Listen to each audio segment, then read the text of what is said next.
이제 대통령 선거가 모레 치러집니다. 각 주자들 어떻게 움직이고 있는지 취재 기자에게 듣고 이어서 전문가들 분석 듣겠습니다. 박광렬 기자 나오십시오. 네, 국회에 나와 있습니다. 네, 주요 후보들이 산불 피해 입은 강원도를 찾아갔다고요?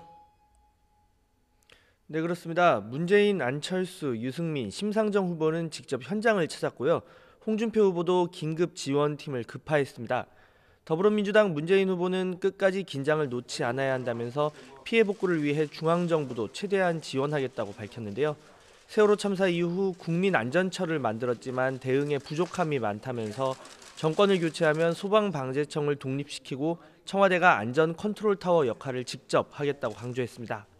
국민의당 안철수 후보 역시 국민안전처가 사고 때마다 미흡함을 보인다고 비판했는데요. 재해 등에 대한 통합 관리가 오히려 뒷걸음질 치고 있다면서 다음 정부에서는 선진국 수준의 재난 대응이 될 수 있도록 체계를 바로잡겠다고 약속했습니다. 바른정당 유승민 후보는 특별 재난 지역으로 지정해 줄 것을 정부에 촉구하는 등 대규모 재난에 대한 국가의 책임을 강조했는데요. 특히 진화 작업 과정에서 한 명도 다치는 사람이 없어야 한다고 강조했습니다. 정의당 심상정 후보도 창원 유세 일정을 취소하고 강릉에 합류했습니다.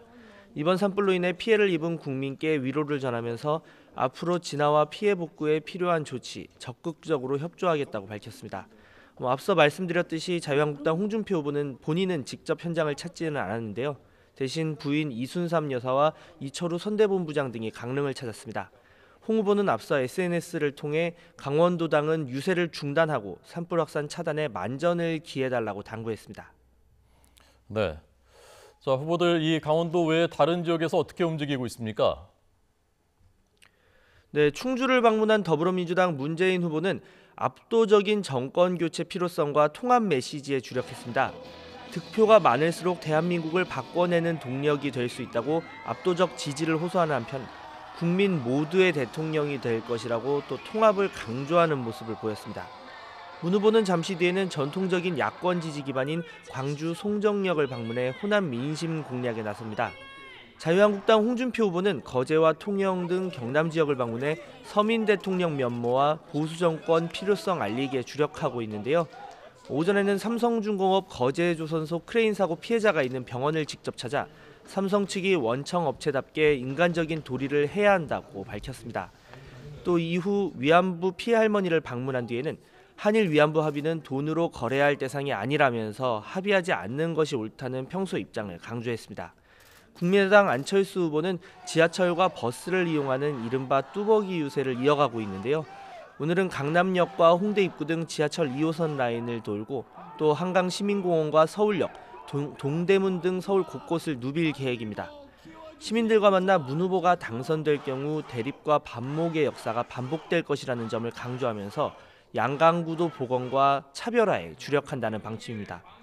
대구를 찾은 유승민 후보는 기자회견을 통해 며칠 전부터 유승민 태풍이 불고 있다면서 선거, 정치혁명을 만들기 위한 소신 투표를 촉구했습니다.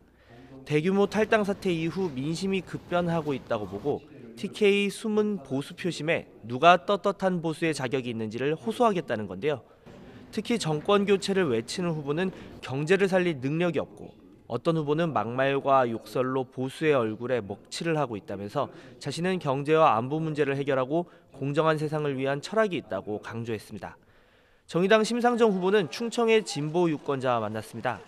촛불 심상정이 적폐 홍준표를 따라잡는 촛불 크로스가 필요하다면서 대한민국이 미래로 나아가는 정치혁명을 만들어달라고 강조했습니다. 또 이번 대선에서는 당선 가능성이 아닌 대한민국의 가능성을 높이는 투표가 필요하다면서 대한 세력에 대한 지지를 호소했습니다. 지금까지 국회에서 YTN 박광렬입니다.